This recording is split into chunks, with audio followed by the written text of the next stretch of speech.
Good afternoon, good evening, good morning, good night. I don't know when you're listening, but I do know that I am glad that you are listening. Guys, episode number 20 of Who Cares? Because nobody's really paying attention anyways. Starring me, Riptide. Oh, guys, today we have an awesome slate of absolutely nothing for you, nothing of interest, nothing of value, nothing of substance. It's just me.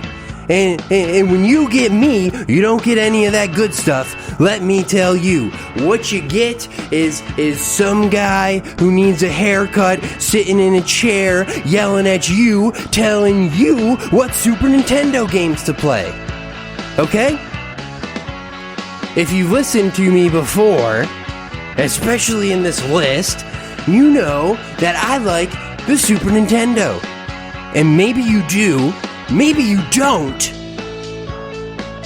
but you want to give something new a try, okay? And so that's why I'm going to come at you with this stuff, which might even be from a little bit different perspective as anyone else who does these lists way better than me, because I do not really like the same games at all. Welcoming in guest Dan Brown to the studio. I brought you Morocco, dude. He brought me a maraca. That's actually it's unopened actually, so I'm gonna have to do this on the unopened Claritin to combat some feline allergies. Thank you, Mr. Brown. All right, so if you listened to me before, you probably know who Dan Brown is, the mastermind behind YouMeanBTC.com, which may be where you found my podcast, may not be where you found my podcast. As I was saying before, I'm talking about perspective. Hang on, let me just swallow this Allegra or Claritin or whatever he gave me really quick. Yeah, dead air. Dead air, that's what you want to hear, because the host is allergic to cats. 2 minutes in, like I couldn't even last 2 minutes, 2.5 minutes without drinking soda, a shaken allergy. Come on, get it together, Riptide. I'm coming at you from a different perspective from the Super Nintendo because people who were a little bit older than me were around during the Super Nintendo at an age where maybe they would have been able to appreciate more complicated, like, RPGs. There's that first burp from the seltzer. And I think that Joe and Zach just came in from Is It Worth It? Because they're about to hit up the microphone after this. We got a lot of people in here more entertaining than me, so I feel bad for you having to listen to me and not something of substance. So people who were older than me were a little bit more mature during the period that the Super Nintendo was really relevant, okay? So they would have been able to appreciate the complicated nuances of something like an RPG. And then don't even get me started on, like, the real JRPGs and stuff like that. You know what I'm talking about? There's another seltzer burp. Man, I'm freaking up today. So I liked the simple games because, like, I was so young. I was born in 1992. The Super Nintendo had already been released at that time. So, you know, I'm 4 or 5 years old when I'm, like, really starting to understand and appreciate video games. So, one, that means that I like things later in the Super Nintendo's life cycle. Not Super Mario World, though. That was a launch game and is my favorite video game of all time. But stuff like I really like Donkey Kong Country 3. Because that was what I first remember playing as it came out. I don't remember the launch or Donkey Kong becoming a thing, you know, back in 1995 or whenever the first one released. It probably would have been like 1997 or 98 when the third one came out, that I'd go over to the older neighbor's house, you know, who was cool enough to get these new release games, and I played it there. So this is not a list, for better or for worse, that you're going to hear from anybody else on the internet. Okay? And what else you're not going to hear from anybody else on the internet except Alec Baldwin. And don't get me started on Alec Baldwin again, dude. Well, okay, Alec Baldwin and also like the other shows on this very network. But eToro.com, guys, crypto trading, and my absolute favorite part of eToro.com is you can create a virtual, aka not real money portfolio and trade on there, make free virtual trades of this virtual money so you can get used to the ebbs and the flows, the ups and the downs of the market. Do you have the chops to, sell when you're supposed to sell and buy when you're supposed to buy? And if you're not sure and you just want to experiment with this, that's why eToro is my favorite online cryptocurrency trading site. It's the thing. It's my favorite way to be involved with cryptos, because when I'm able to play with that fake money, it makes me feel so much more secure about the real money I do have in cryptos or am planning to put in later after I get the trading down. Just understanding how things work, it really does make crypto trading stress-free, which is not something that I've experienced any other place that I put my money. So I do recommend eToro, guys, even though they did screw me over with the hiring of Alec Baldwin, because now I am no longer their best spokesperson, and it really hurts my feelings. After all of those nice things that I said about eToro, that they would do me dirty. They don't even know who I am, probably, compared to Alec Baldwin. Nobody knows who I am compared to Alec Baldwin. Like, dude, I bet you my parents are more familiar with Alec Baldwin than they are with me. You know what I mean? If you ask them, like, yo, dude, who's Alec Baldwin? They're like, oh, really cool 30 Rock actor. He's hilarious. And if they're to my parents, you're like, oh, who's Ryan Tofil? They would be unsure, I think. Or it would take them, maybe they could recall a few more details than they could about Alec Baldwin's life, but it would take them longer to do it. They wouldn't, yeah, they would have to think for a little bit for me. Whereas with Alec Baldwin, they just immediately like, oh, he's the actor. He gets drunk sometimes when he shouldn't. Stuff like that. Stephen Baldwin's brother, dude, who was in Biodome, which I don't hate, but I don't think that it's like a super movie, even in like a cult sense. Some of the people who say that it's like literally the worst movie ever, I do not agree with that at all. But some people, where it's developed like a cult following, think it's like legitimately a good movie. And I don't think I agree with that. But it is definitely worth watching if you haven't seen Biodome. Stephen Baldwin, Pauly Shore, some knockoff Willem Dafoe guy, and there was some woman actress in Biodome that actually went on to become like pretty famous, like a singer. It wasn't like Alanis Morissette or something. I'm trying not to waste too much time. We're going to go right down to cast here, and we're going to see, that's Pauly Shore, it's Stephen Baldwin. Oh, Kylie Minogue. She was like the da da da da da da da da da da da da. Oh, can't get you out of my can't get you out of my head, or whatever that song was called. How do you pronounce her name, Wikipedia? Show me how you pronounce her name, because I don't. Minogue. Oh, I don't, even the phonetic thing hasn't helping me because I can't quite read like the sounds. I think that's phonetic. Guys, we got only 3 episodes to go.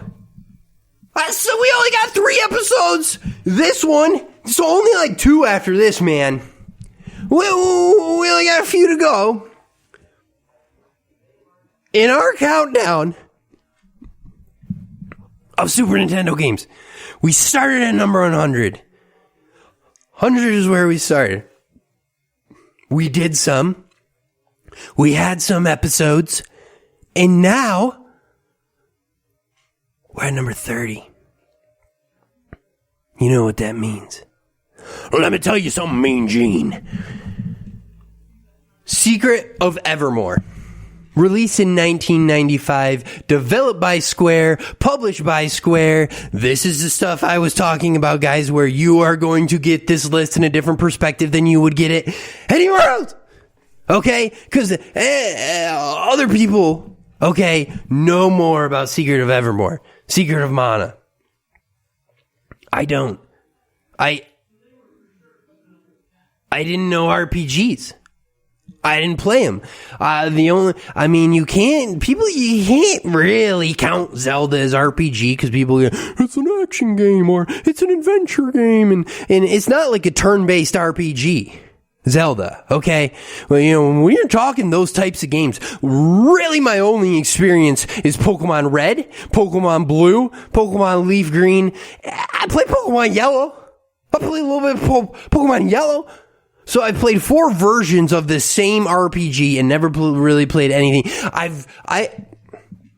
I know Chrono Trigger is one of the best video games. Definitely on the Super Nintendo, maybe ever. I'm getting myself too worked up here. Definitely on the Super Nintendo, maybe one of the best video games ever, Chrono Trigger. I couldn't get through it. I couldn't. I have problems with attention span. I really like sports games more than RPGs. And I just couldn't make it through Chrono Trigger. It was a little slow paced for me. It was a longer game. I just got tired of the characters and their particular missions or quests. I totally understand where people are coming from when they talk about what a great game Chrono Trigger is. Totally understand. And even in some of my what are the best games on the Super Nintendo list, of which I've never written, published, or spoken about, if I did make one of those, Chrono Trigger is not in my favorite games list. But if I'm making a best Super Nintendo games list, I'm going to put it on there because I respect it that much, because I know how other people hold that game in high regard.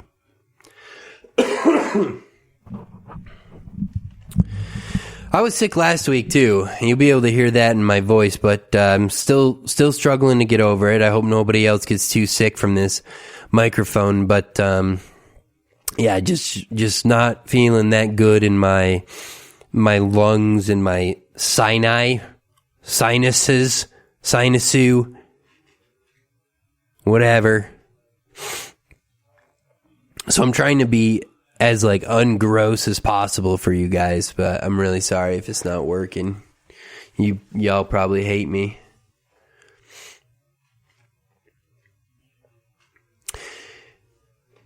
I'll read you a little bit about Secret of Evermore. In 1965, a mysterious laboratory accident led to the disappearance of Professor Sidney Ruffelberg and his companions. 30 years later, an adolescent boy and his dog stumble upon the professor's mansion and accidentally activate his equipment, sending them into the virtual world of Evermore. You will control the boy and his dog, explore the 4 worlds that comprise Evermore. comprise Evermore, and try to find a way back home. Along the way, you'll master alchemy, fight monsters, and discover what happened to the professor and his pals. The dog could be a little annoying in this game, but it's a cool idea.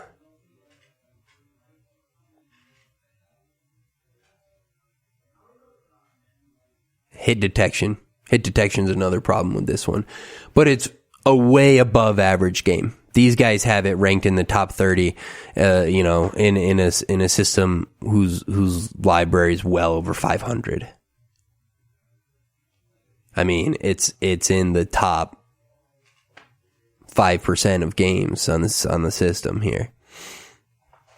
It's got its flaws, but it's clearly one of those games that are like a weaker outing from a really, really good company. Does that make sense? Like GTA 4, right? People don't love GTA 4 that much in the year 2020. When it came out in the late 2000s, it got 10s. Like on IGN, when IGN was still well respected. It got perfect 10. Nowadays, we don't look at that game as being some out-of-body experience because after that, they released Grand Theft Auto 5, Red Dead Redemption 1, Red Dead Redemption 2, and then you go back a generation and they had GTA 3, Vice City, and San Andreas, which were probably the biggest step forwards, one right after another, in maybe any video game genre ever. Now, you're not going to try to tell me that Grand Theft Auto 4 is a bad game. If you did, you would be absolutely bananas, dude. Like, relative to all the other games out there on that generation, the Xbox 360 and the PS3.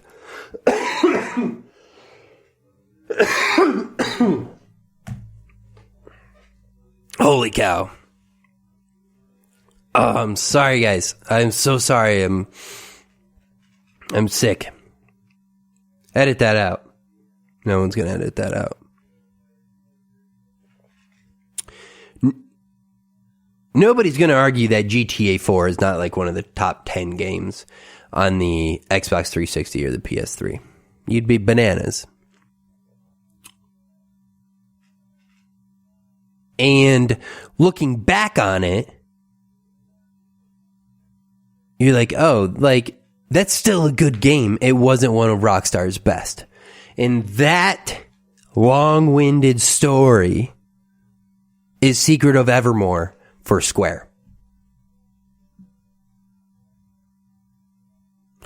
In comparison to their very, very best games ever. You know what I mean?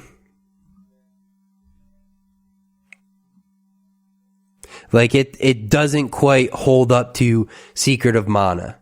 That's because Secret of Mana is a classic and in many people's top 10 on the SNES. I don't know where it is on this list. All I know is we haven't seen it yet. And I think that 30 is still a pretty good game. It's just not quite on the level of something a lot higher than that. Obviously, that's like a Booger McFarlane saying. It's not as good as something that is better than it. But it's still pretty good. It's still pretty good.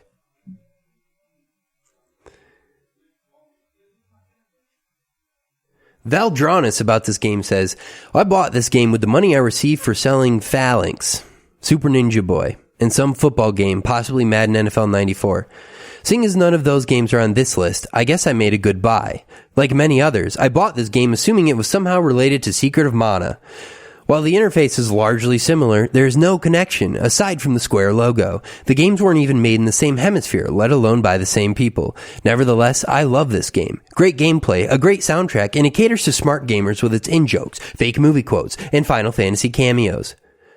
We may not have a rat's chance in a room full of cats, but we're going after that cheese. All right. Number 29, guys. Ogre Battle, The March of the Black Queen, released in 1994, developed by Quest, published by Enix. Lead the rebel army to victory and reclaim your lands from Empress Endora, Prince Garrus, or Garrus, G-A-R-E-S, and the evil mage Rashidi in this legendary turn-based RPG. With 25 main levels, 4 hidden levels, 1 super secret level, and a great storyline, Ogre Battle is sure to provide you with hours upon hours of fun and excitement.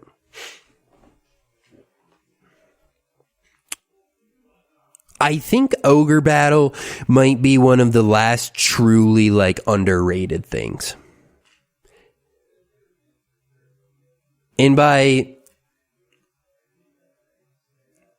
underrated in video games terms especially,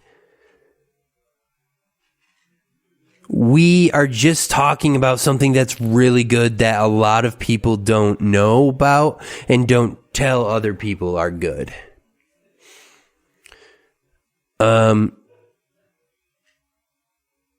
Because a lot of people really like Ogre Battle. Really like it on the Super Nintendo. Really like it on the Nintendo 64. But it's not something like, oh, dude, you're getting a Nintendo 64. Here are some of the essentials that you need. It doesn't make those lists of the top 10 games. On, the same thing on the N64. Same thing on the N64. I mean, you've got so many great games on the N64. I mean, Ocarina of Time, Majora's Mask, I think is ahead of Ogre Battle. Super Mario 64, Mario Tennis, Mario Golf, Mario Kart, Super Smash.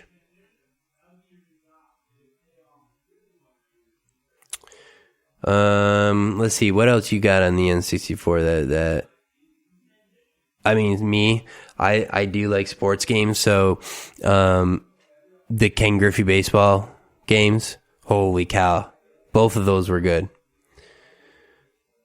Major League Baseball featuring Ken Griffey Jr. is probably my favorite out of that series, so.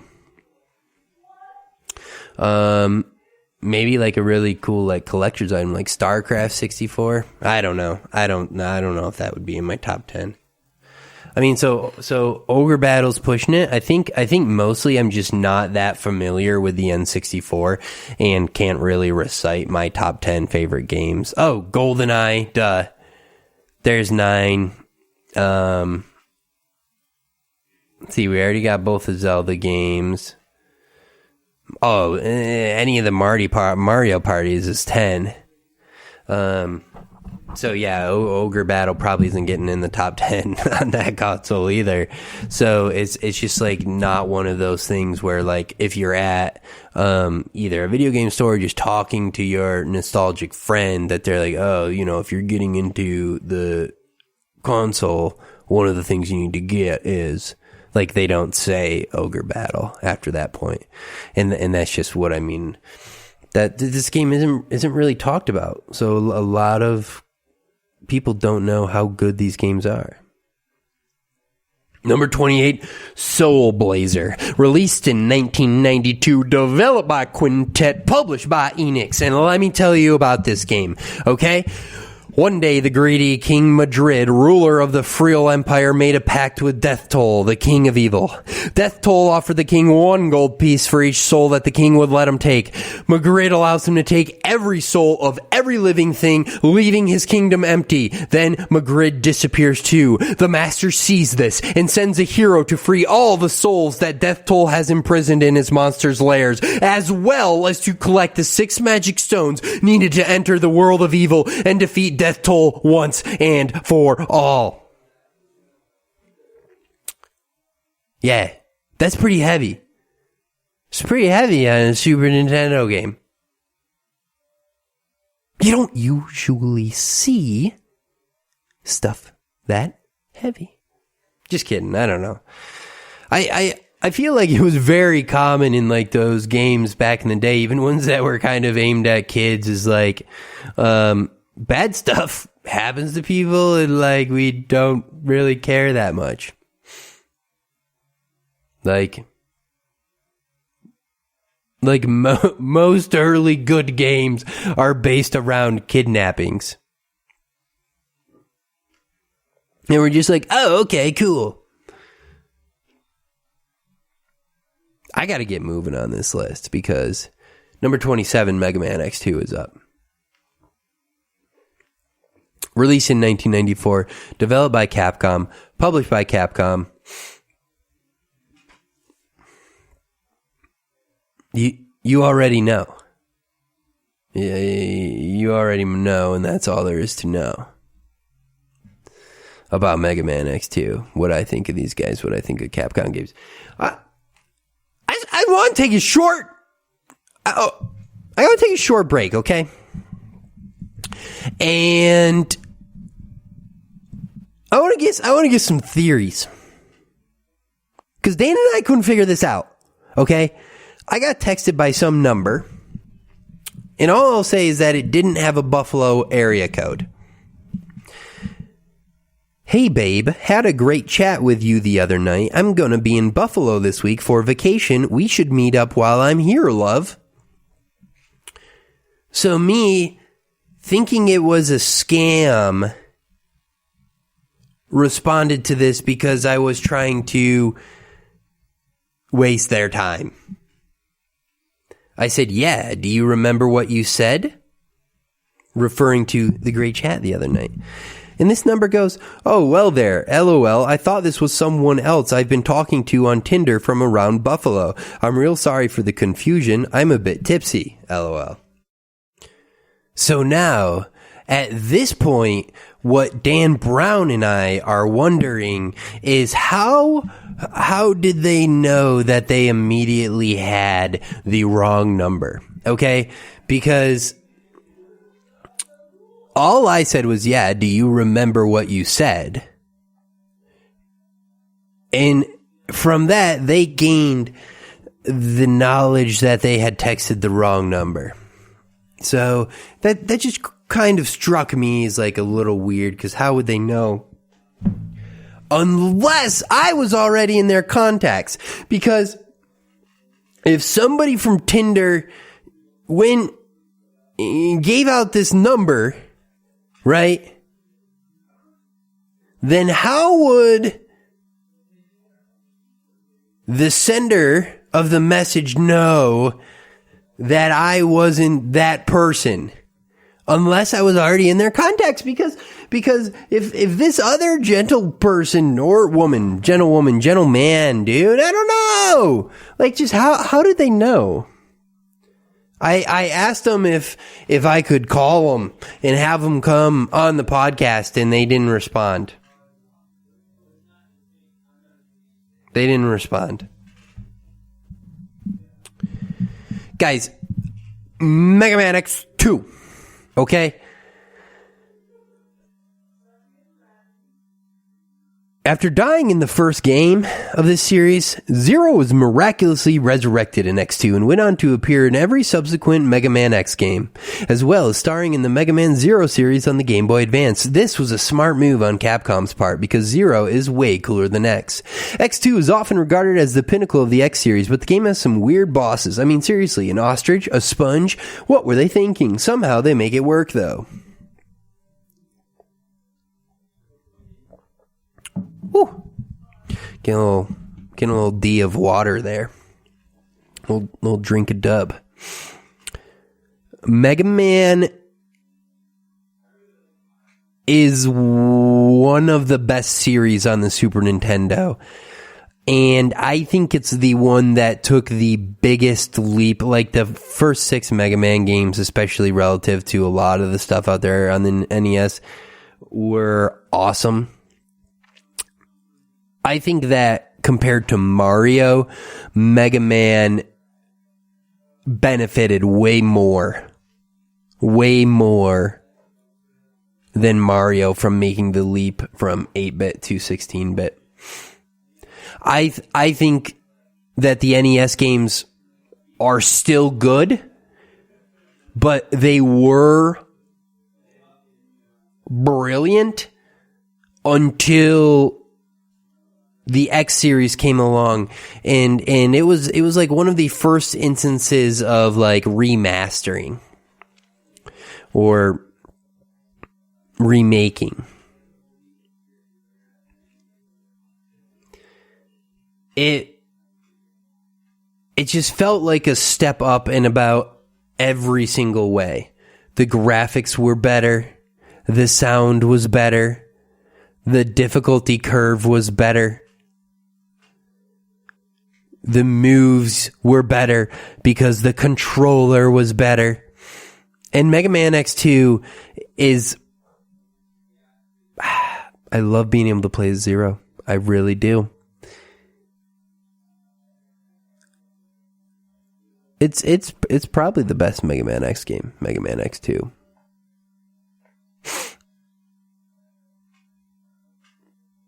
It's either this or the original, probably. Like I said, I'll have to go through and do a sort of list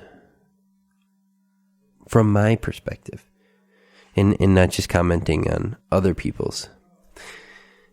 But honestly, I never really expected for this to become anything. I just thought I was doing like a filler episode in between having a co-host on Unpopular Opinions, because now we've just completely turned into Super Nintendo Countdown.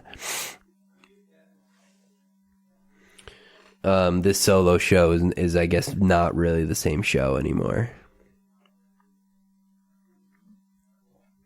Number 26, Super Punch-Out. And this is a little low on the list for my taste.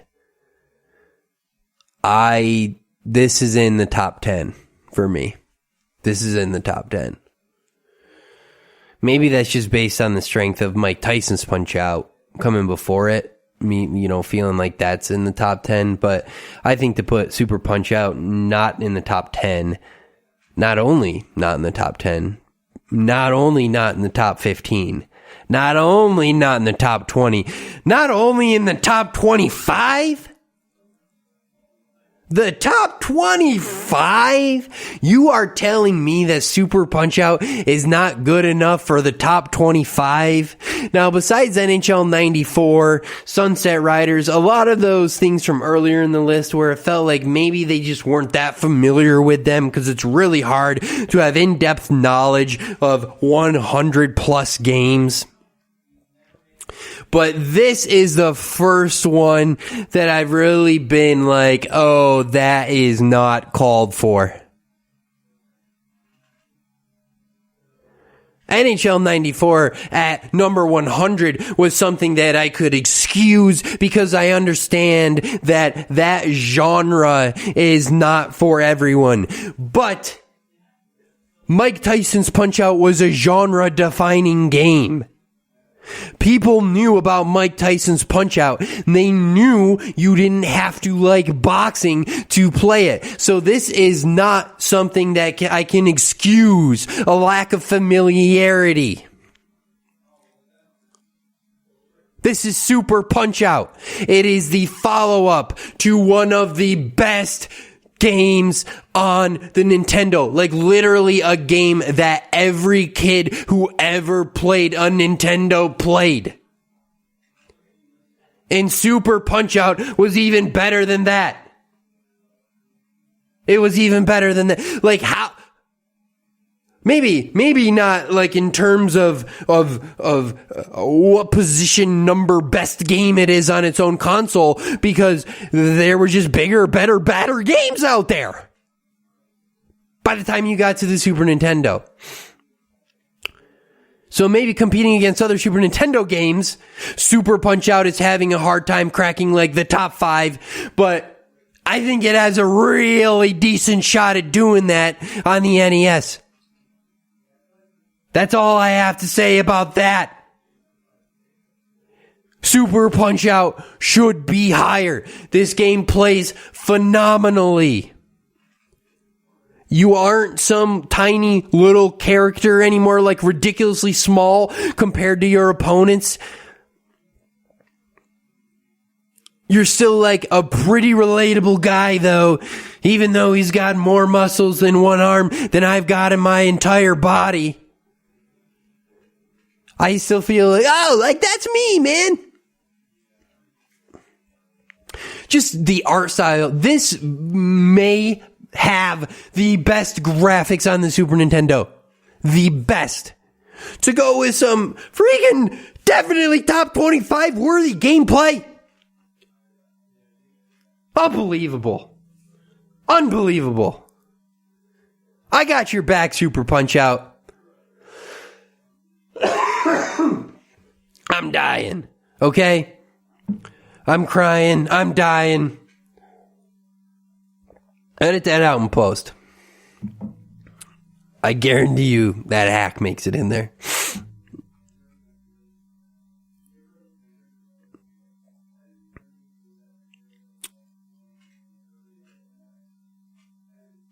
I don't agree with this ranking. Not one bit. Not one bit.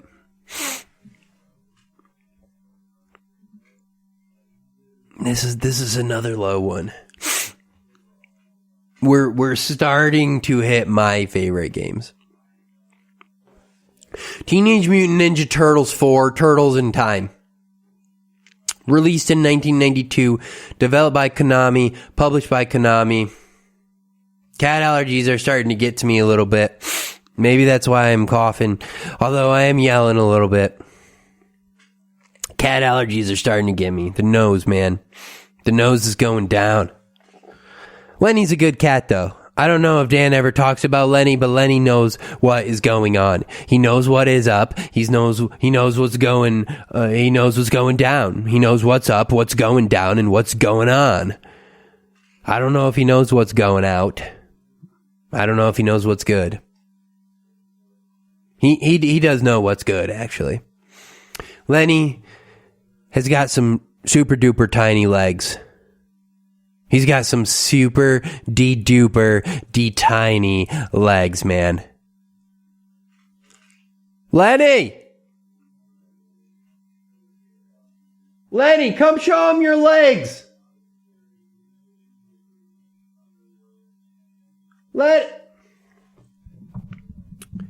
Dude. Lenny must have heard me talking about him because I just received a text from the Lenster that says there is no camera. So you can't see his little legs. Shoot, dude.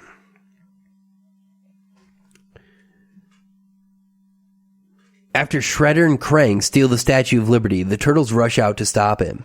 But during a showdown at the Technodrome, the Turtles are caught up in a time warp and sent back to the prehistoric era. Now they'll have to fight Shredder's minions in past and future settings as they search for a time warp that might finally bring them home, based on the popular Konami arcade game. I don't know if I've ever actually experienced this one in the arcade. For me, it was more of the Teenage Mutant Ninja Turtles 2, the arcade game for NES.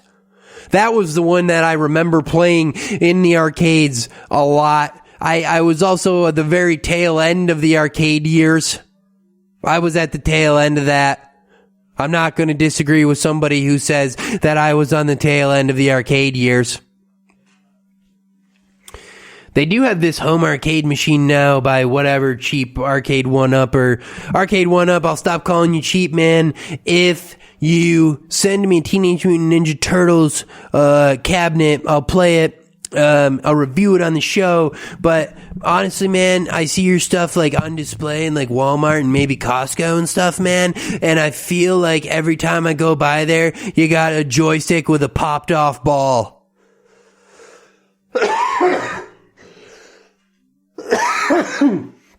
Oh my frick, guys. Joystick with a popped off ball, man. Ugh. coughing. Scratchy throat from being sick, and then the cat allergies are getting to me. I'm in a world of pain right now, man. Let me tell you what, though. I have absolutely no idea what the frick I was just... Oh, your arcade joysticks, Mr. One-Up. Dude, look, if you're going to, like, suggest to Walmart or Costco or wherever I saw your stuff, man, that this stuff should be on display...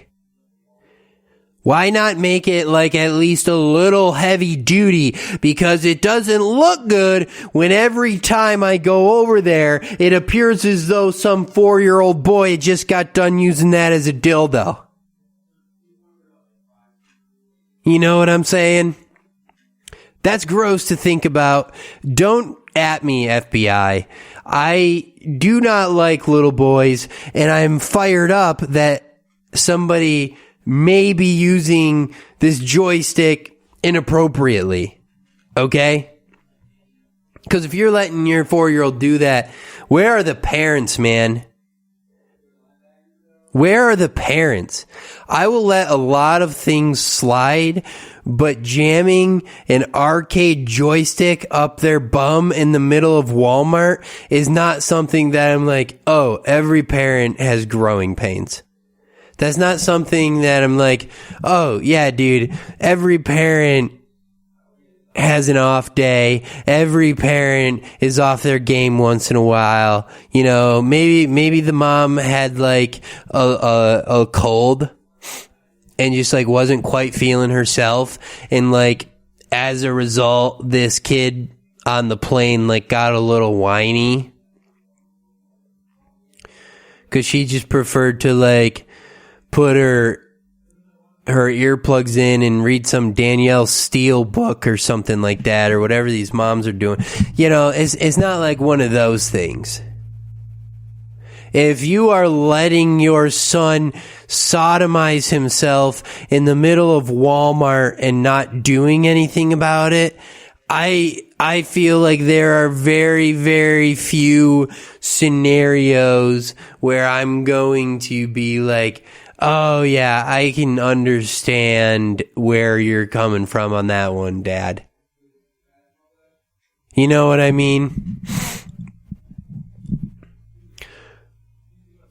Even if some woman was in Walmart screaming so much that maybe like a tit popped out and was flapping around a little bit. You know what I'm saying? Or maybe some dude like hikes his pants up too much so that one of his balls is popping out. I can forgive something like that.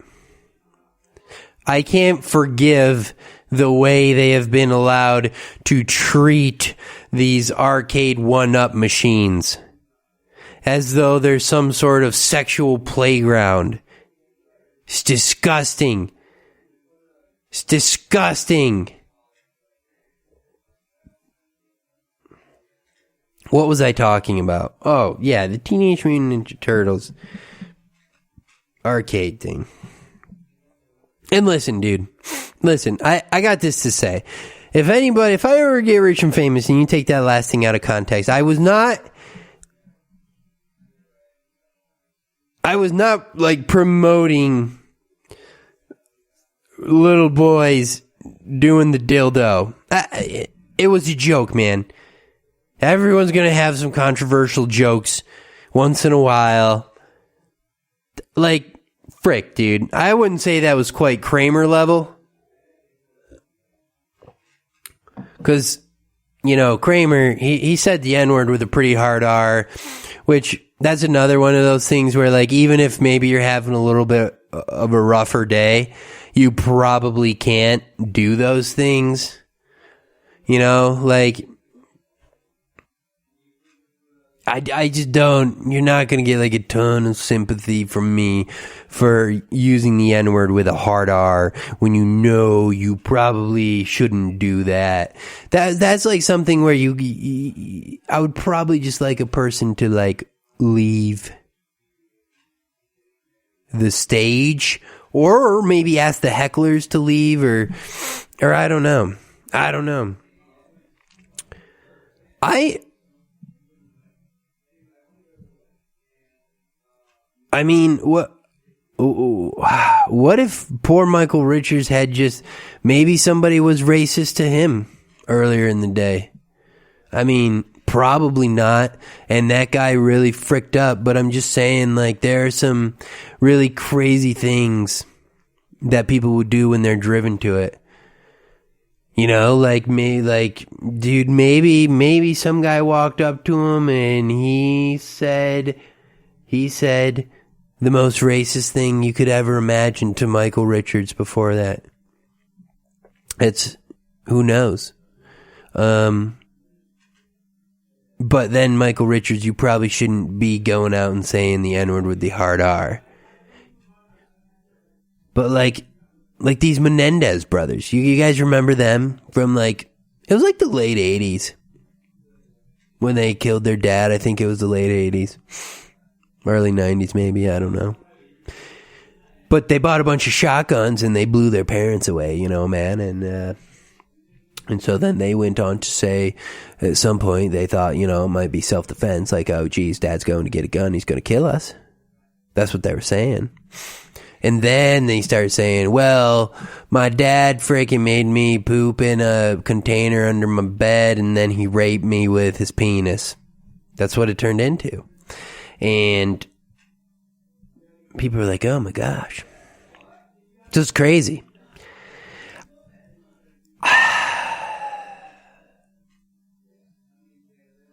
I don't know if it's justified to kill your parents. I would say you're definitely justified in trying to make them go to jail and be very far away from them. But I don't know if you should. I would say, like, if in the Menendez brothers story, say their dad did sexually molest them for 15 years and then they finally snapped and blew his brains out, I would say that the bigger criminal there was probably the guy sodomizing his young boys for 15 years. But you still probably shouldn't kill your parents.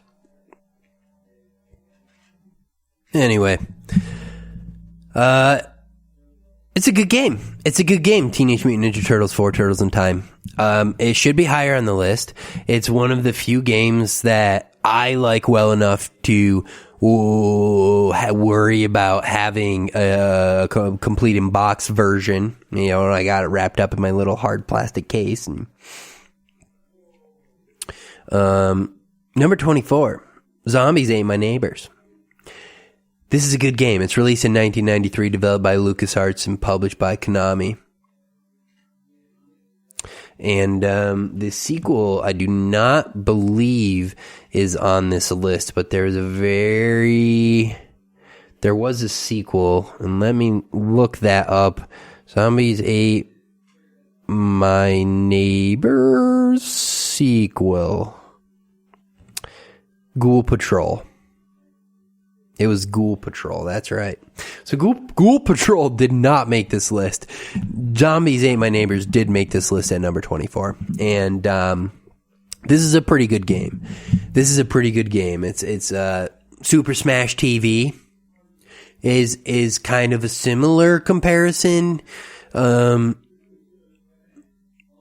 not quite. I would say that this game feels a little bit more like Super Smash TV to me than something like Contra.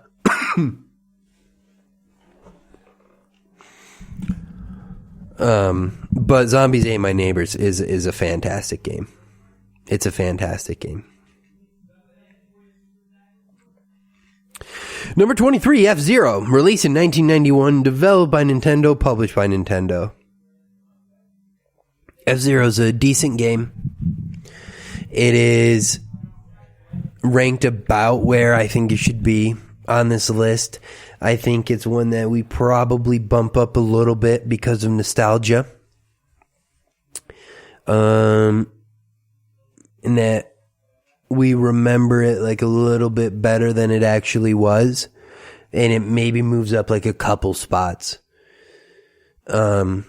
I would say that F-Zero is something that's one of those where, like, if I want it in my top 25, it's going to have to be like basically like an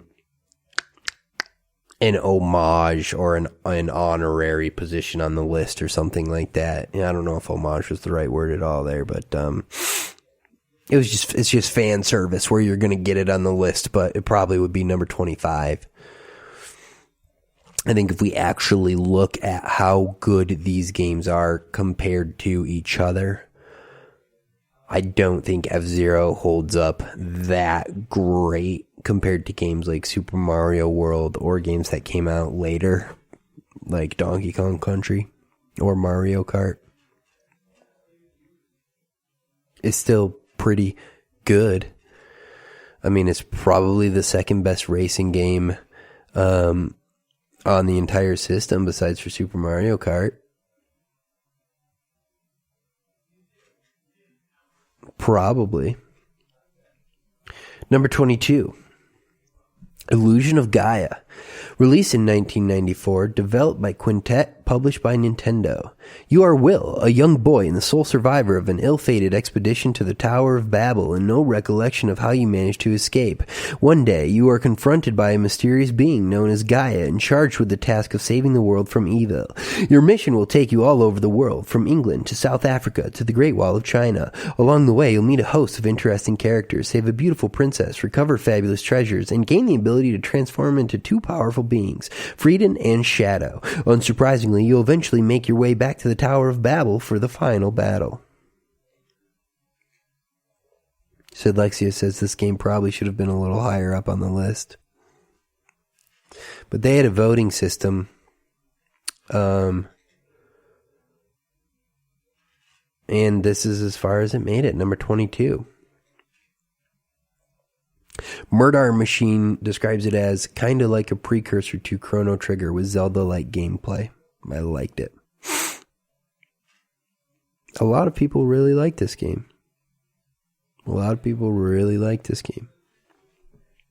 I've never played it. I'm just going to be honest with you. I've never played Illusion of Gaia. And you know what else I've never played? Number 21, Breath of Fire 2. Released in 1995, developed by Capcom, published by Capcom. I'll read the description for you. The evil followers of St. Eva's Church are planning to take over the world. Led by the High Priest Habaruku, the Church is intent on unleashing their wicked god upon the world. You are Ryu, a generic blue-haired descendant of the legendary Light Dragon clan, and it is your quest to stop this from happening. Oh yeah, you're not the Ryu from the first game despite looking suspiciously like him. That's right, just like Link. Maybe that's why Nintendo hired Capcom to port a Link to the Past to the Game Boy Advance.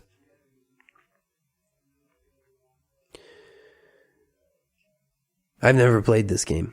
It is another one of those games that people who know what they're talking about in the RPG genre really like it.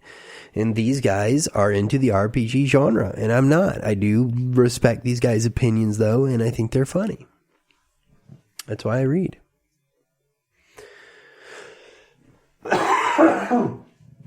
Oh my gosh, guys. I am so sorry to have just come down with some sort of illness in the second half like this, but we're going to call it there. I might try to come back and redo the second half of this. I think more likely than that, I am just going to come out with a completely new episode of something tomorrow. And just give you a whole new slate. I will post this one in case you want to listen to it, and I don't know why this matters because it's at the end of the video now instead of the beginning. So if you want to listen to it, you already have, but that's what I'll do. I'll post this one just in case. I'm not going to claim it's my best episode ever or anything, and just move on and immediately, assuming the voice heals up a little bit from whatever has happened in the last 25 minutes, then I will get back in here tomorrow, maybe with Dan Brown, bringing you a classic episode, side-splitting action. But if you did listen to this one, you did make it through it, then thank you very much. I really appreciate it. I really appreciate you, Alec Baldwin. Really appreciate you, eToro. Really appreciate you, Dan Brown. Thank you. And Dan Brown fans. And just his hair. he's got all that hair. It's so beautiful. My hair's falling out. It's not as beautiful as him. Not as beautiful as his hair. But I just don't know what I'm gonna do.